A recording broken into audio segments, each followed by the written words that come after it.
Good morning and welcome to the brand new Sim Maybach channel. Sim for Sin Young Motors and Maybach for Nobility.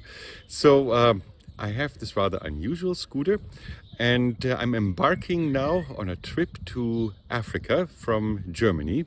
This is early in the morning and here is my very nice scooter. The reason why this is Sim Maybach is of course because the Maybach logo is at the end of this. This is a 600cc maxi Sim with extra windshields and packed with extras that I installed. Here in front also the Maybach logo. And so the reason why I called it my Maybach is because Maybach of course is a very old luxury brand dating back to the early 1900s. It always takes me about 2 years to get a motorbike ready and to deck it out with all the extras that I need on a travel. And so to guide my thinking, I've called it my Maybach. So this is my first day for the travels to Tunisia.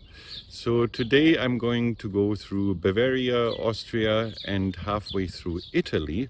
I already booked a room in a small village between Bologna and Florence. I should make that today. It's about 750 kilometers.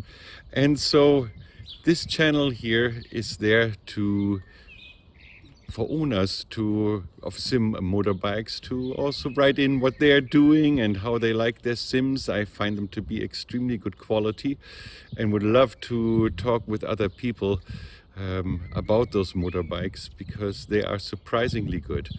This 600cc bike has 48 horsepower and can go, if you really push it, 160 according to GPS, and is very, very comfortable and very reliable.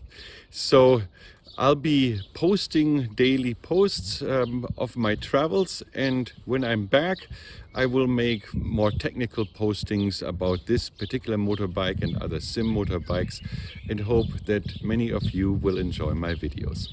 Thank you very much.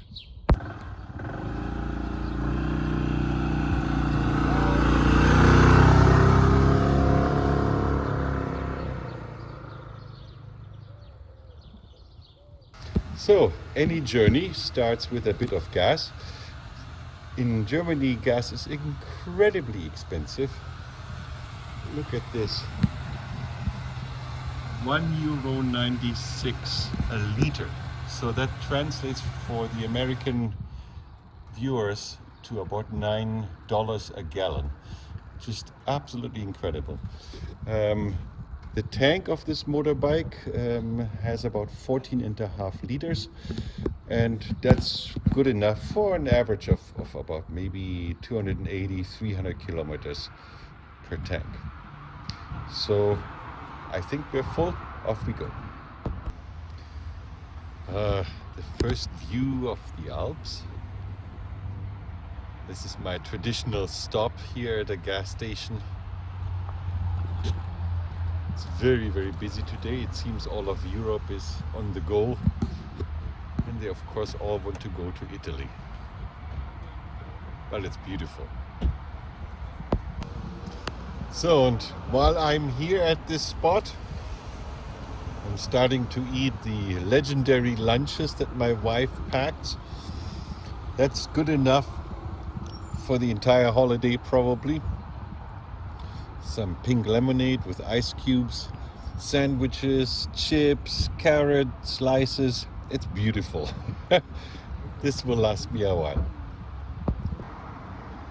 So we are now very near the peak of the Brenner Pass. So the connection of Europe to Italy, really. It's a very impressive 6-lane highway that goes straight through the mountains of tunnels and bridges, and the famous Europe Bridge that is there.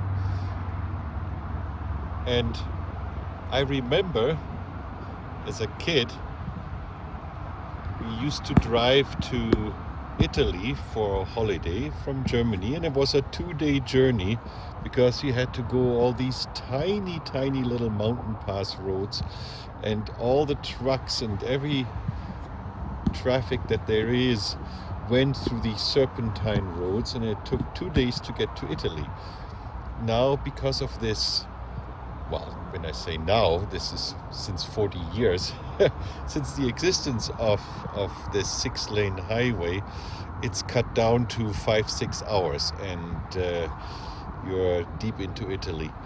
So it is amazing what this highway has done. And I'd like to add to the whole thing that it is absolutely thrilling going through this with a motorbike. There should be a law against using cars in the summer because it's a total waste of beauty. As you climb higher and higher, you feel it getting colder and colder, and the winds are becoming rather dramatic often. And then you're in the middle of glaciers on the 6-lane highway. And then before you know it, all of a sudden it gets very hot again and you're through the mountains. It's absolutely thrilling. I can highly recommend it. So it is lunchtime. It's about 1:15 p.m. I'm now at the end of Tyrol, so to say, which is sort of, I guess, 50 kilometers before the Alps come to an end.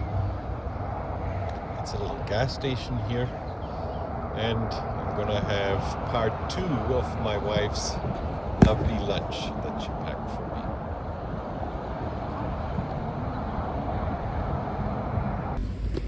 So I have arrived in Flatland.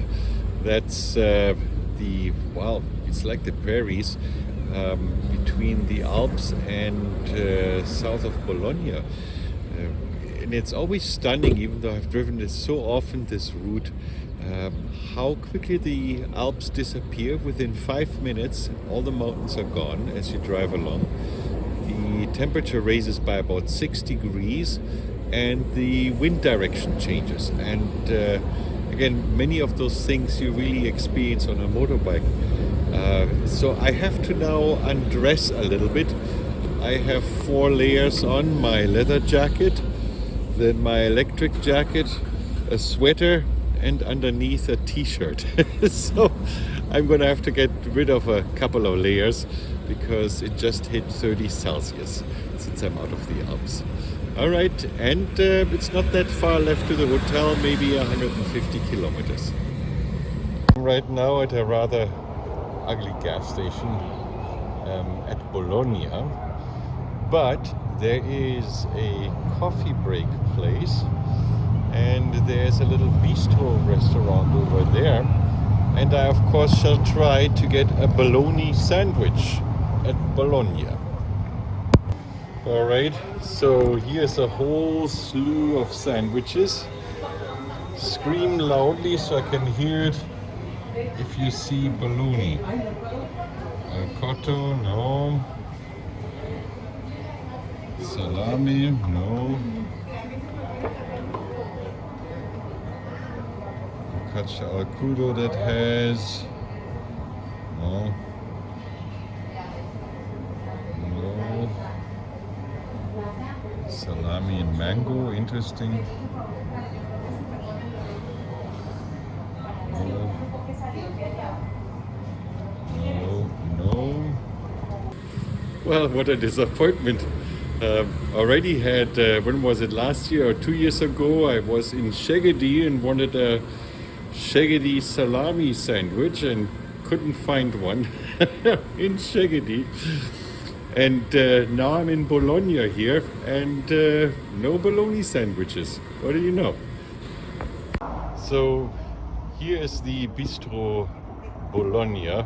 Let's see whether we can get at least some spaghetti bolognese. No, there's the pasta bar, and today they don't have bolognese. Well, the world is set right again. Here they have a panino con mortadello Bologna there is a bologna sandwich. I shall have it. All right, so here we've got an Italian Fanta. Here is the bologna sandwich in Bologna. And interesting enough, it is heated. So let's see what this is like, a bologna sandwich in Bologna.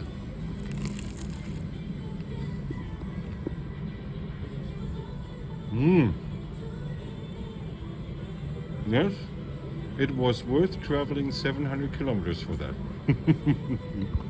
Over and out.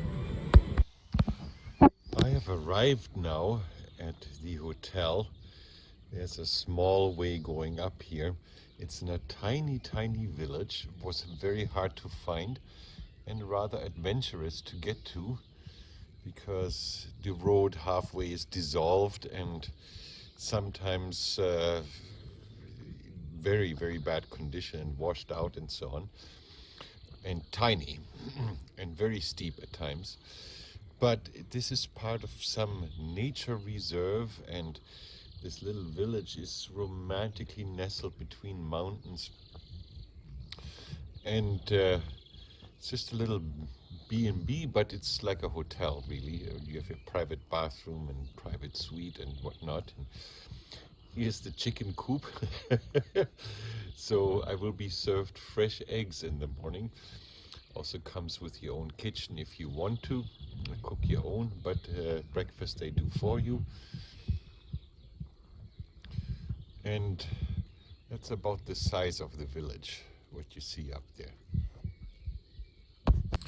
So that pretty much concludes day one of my Africa trip, the third attempt. And still have to do now some editing and cut it all together and get it out. But it was one of the smoothest first days that I've had on my adventure trips. So it bodes well maybe this time for Africa that I make it.